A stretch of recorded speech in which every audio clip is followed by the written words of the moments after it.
So everywhere you look right now, people are arguing whether AI is actually starting to feel or think.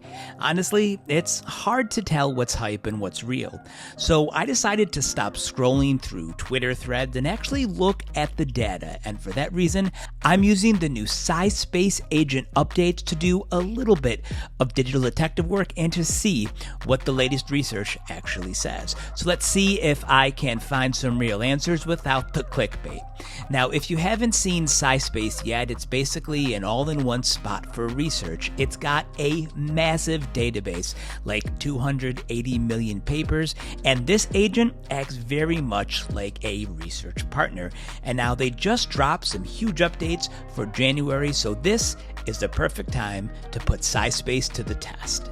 Alright, so I'm going to throw a pretty heavy task at it. I want to know if there's any proof that large language models are showing signs of functional consciousness.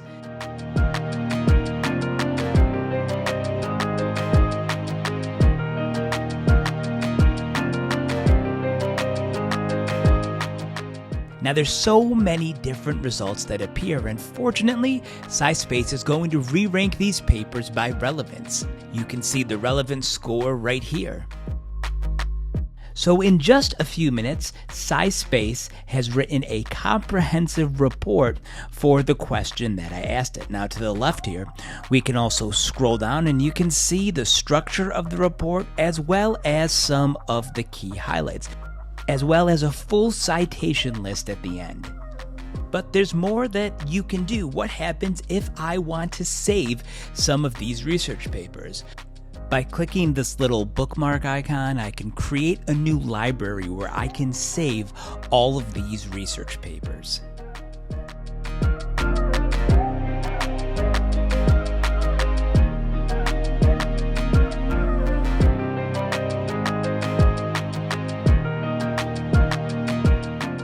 So now let's say 2 months later I want to go back and find those sources that I saved in my library.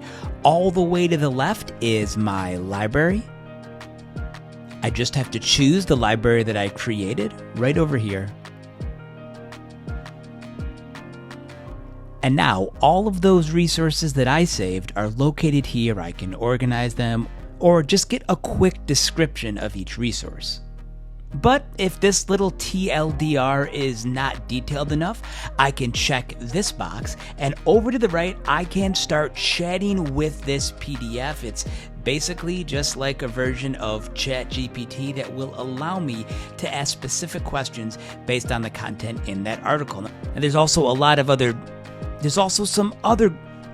some great features like a detailed summary or a podcast that I can listen to. But there's so much more with SciSpace Agent. But there's so much more you can do with SciSpace. Let me go back to the main page. And now check this out. I'm prompting the agent to run a lit review, but I'm telling it to focus specifically on the most recent papers from 2025 and 2026.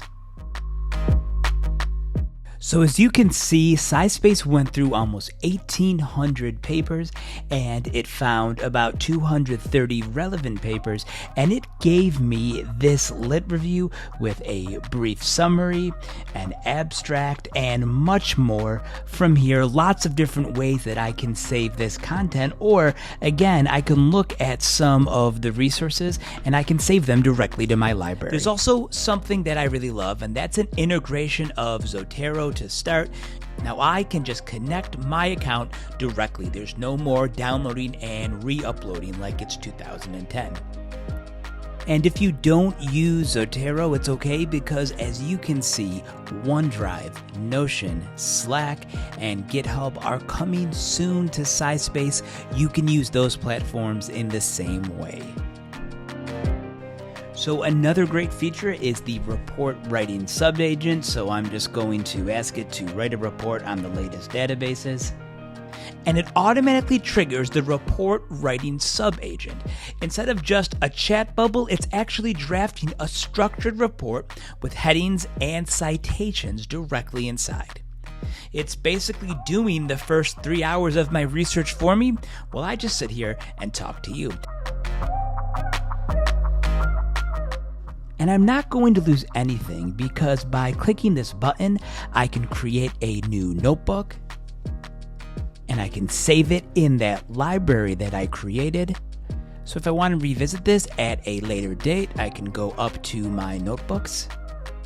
And right over here is my notebook, and I can actually add or edit this information. So what's the verdict on AI sentience? Well, the scientists are still fighting about it, but the tools we have to study it are definitely smarter. And if you're doing any kind of deep dive research, whether it's school, work, or just a 2 a.m. curiosity, these SciSpace updates are a massive time saver. So if you want to try this out for yourself, I've got the link down low in the description. It's also pinned as the first comment. So go ahead, check it out, and let me know what you think about SciSpace. So that's it. This has been EdTech Hustle. Feel free to like, subscribe, and drop a comment, and I'll see you in the next one.